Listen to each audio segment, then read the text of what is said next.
एका अशा ठिकाणहून पुढचा संघ येतोय ज्या ठिकाणी नवविवाहित जोडपे हनीमूनसाठी जातात किंवा काही तरुण मंडळी जी असतात अविवाहित जोडपे ती रोमॅन्ससाठी जातात.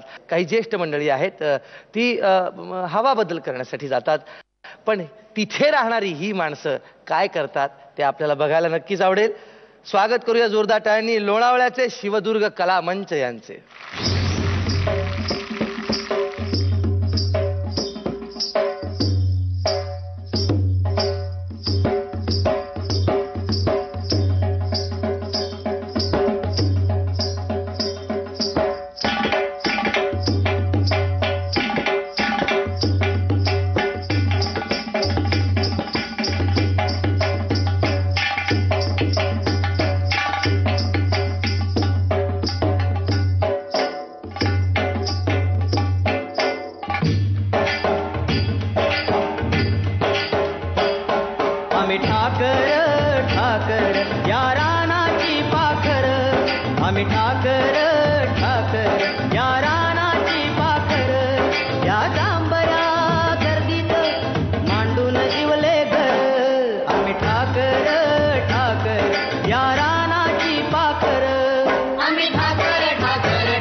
वा, श्वास घ्या. हा बरं, सगळ्यात महत्त्वाची गोष्ट म्हणजे जाणता राजाच्या ऑडिशनला हे सगळेजण एकत्र भेटले आणि ग्रुप फॉर्म केला, स्वतःचा ग्रुप. आणि रीतसर प्रशिक्षण कुणीही घेतलेलं नाही, यातल्या कुठल्याच मुलांनी प्रशिक्षण घेतलेलं नाही. लोणावळ्याच्या दरीखोऱ्यात जर कुणाचा अपघात झाला काय तर त्यांना मदत करण्याचं कार्य ही सगळी मंडळी करत असतात. आणि किती सुंदर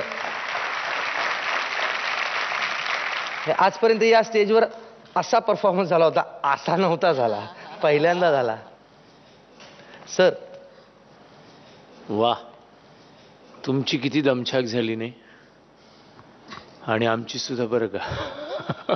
कुठे कुठे बघायचं मी असं असं आणि मग असं असं आणि असं असं असं असं, तिथे कोणीतरी काहीतरी घेऊन येतंय, परत तो इकडनं तोंडाने तिकडे पेटवतोय, काय काय करतोय.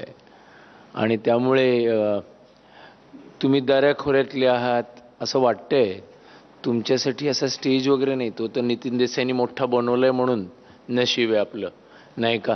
किंवा त्यांनी तुमच्यासारख्या लोकांना डोक्यात ठेवूनच बनवला असावा, मला असं वाटतं. पण मी एवढं म्हणू शकतो की या तुमचा जो प्रयोग होता किंवा की तुमचं जे स्पिरिट होतं ते अगदी करेक्ट होतं, ते अगदी म्हणजे 100% खरं होतं. तुमचं अभिनंदन. वाह वाह, थँक्यू. मुग्धा. मला तुमचा एक जल्लोष जो आणि एक उत्साह एनर्जी जी होती इकडं स्टेजवर एक 5 मिनिटापूर्वी ती खूप आवडली. असं एक सेलिब्रेशन आणि फेस्टिवलचा एक माहोल तुम्ही तयार केला होता. खूप छान, खूप छान, खूप एंटरटेनमेंट होती आणि तुमची सगळ्यांची एक टीम वर्क आणि एक जोश बघून मला खूप आनंद झाला. वा, थँक्यू. पाहूया आता तुम्हाला पदकं किती मिळतात. मुग्धा, मी तुम्हाला 9 मेडल्स देणार आहे. 9 मेडल्स मिळालेले आहेत 10 पैकी मुग्धाकडून. मकरंद सर, 8 पदकं. 8 पदकं मिळालेली आहेत. एकूण 17 पदकं. धन्यवाद.